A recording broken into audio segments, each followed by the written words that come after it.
Greetings once again from the front porch here in Lower Alabama. This is Todd coming at you again with another useless beer review. I'm gonna tell you right now, I wish I could sit out here and enjoy this, but I'm just gonna review this and go back in the house. We're in the middle of this stinking heat wave. According to a weather bug, it's still 90 degrees outside. It feels even hotter. I agree with that because, you know, it's the deep south, it's humid as hell. So it's pretty freaking miserable. I mean, you know, sitting here doing nothing, it's not that bad. You know, hell, I work outside in this shit all day, every day. So it's not, you know, I'm pretty well acclimated. So sitting here right now really wouldn't bother me. But when you work outside in it all day long, the last thing you want to do is sit outside in it when you come home. What you want to do when you come home is sit in some of that refrigerated air. I'm a big fan of that stuff. I can't really say enough good things about it. So there's that. But what do we have on tap today? I just poured it, didn't even talk about it. This is the Dankful IPA from Sierra Nevada. Some good things and bad things about this particular beer. The good things about this is Sierra Nevada takes a lot of the money that they make from this particular beer and they pour it back into environmental issues and community issues and things like that. That's always a good plan. Bad things about it is it says on the website and whatnot that this is a resinous West Coast style IPA, and I'll be the first one to tell you, those are not my thing, man. I like the juicy IPAs, the dank IPAs. If it's not, you know, and hazies, I generally find those to be far more pleasant. I don't really have a lot of hope for really enjoying this one. You know, I don't mean to knock Sierra Nevada, but you know, in the past, they've had a bit of a love affair with Cascade hops, man. It was just, you know, you go buy a brown ale and it's just freaking Cascades. Just, come on, you know. Make me a brown ale. It's just a brown IPA. However, I read the hops bill. There's 7 hops in this thing, and Cascades didn't mention. I was a bit surprised. Not gonna lie. I was kind of shocked. It's got several others. I mean, wish I could remember them. The problem there is I'd be reading it off my phone, but I film on my phone. So that's the conundrum that we have. It's got Chinook and Zappa, Mosaic is in there. So Idaho 7, I think it is. I can't remember all of them because I'm old I'm just old as hell. You know.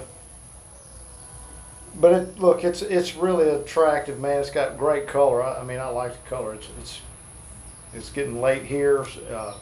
It's getting dusk and dark, you know, because it's the only time you can go outside unless you just want to sweat your balls off. So the color may not show up all that great, but man, oh man, it really is attractive. It smells really citrusy.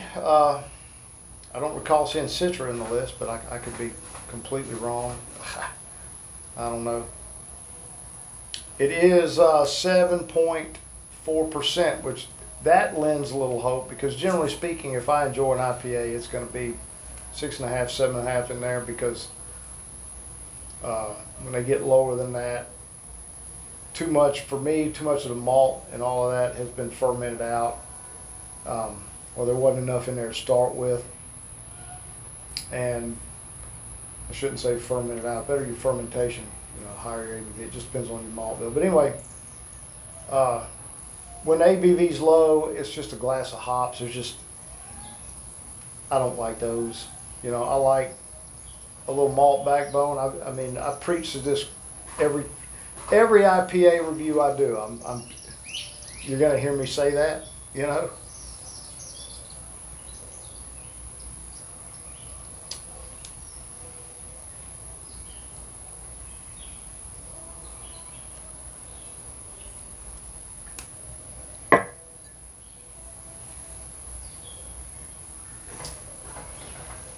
Now I will tell you,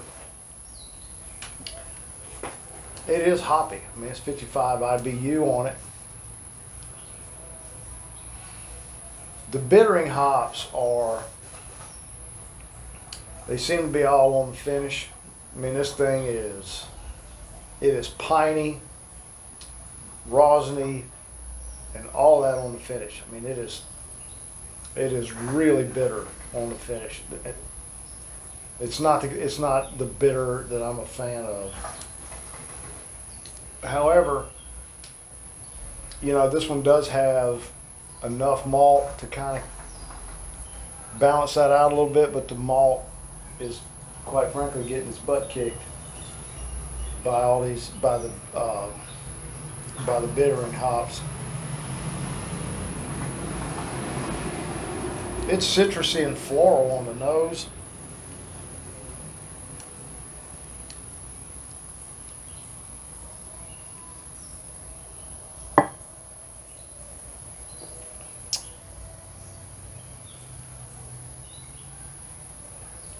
It's citrusy on the palate. I mean, it's really pleasant out front.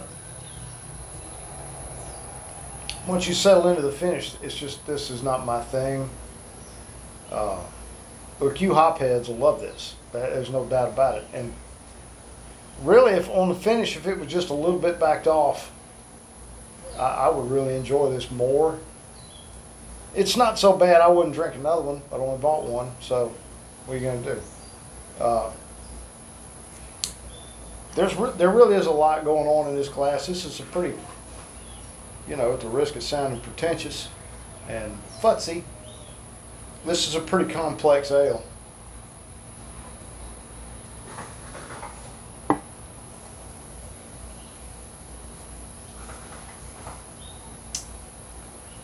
There's orange and pineapple.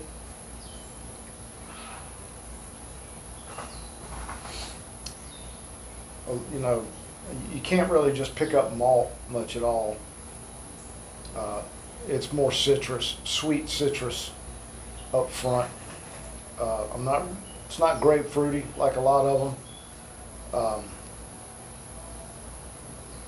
It's just, there's a lot more going on there than my uneducated palate can give. I wish I was better at those sorts of things. You know, I watch the other channels. I watch some whiskey channels because I like that stuff too. And those guys, you know, sometimes I accuse them of just making up stuff. You know, I heard a guy say wicker one time. What the hell? Wicker? You know. But this is really nice up front. And then right up until the really rosiny, bittering hops kick in at the end. And they linger. I mean, it stays bitter. That finish stays with you for quite a while, so. Wish I had more information for you, you know. If I had to rate it on Untappd, it's going to be about 3 3/4, you know, which is pretty average for me on there. You know, it's, like I said, it's brewed by Sierra Nevada. They have a brewery in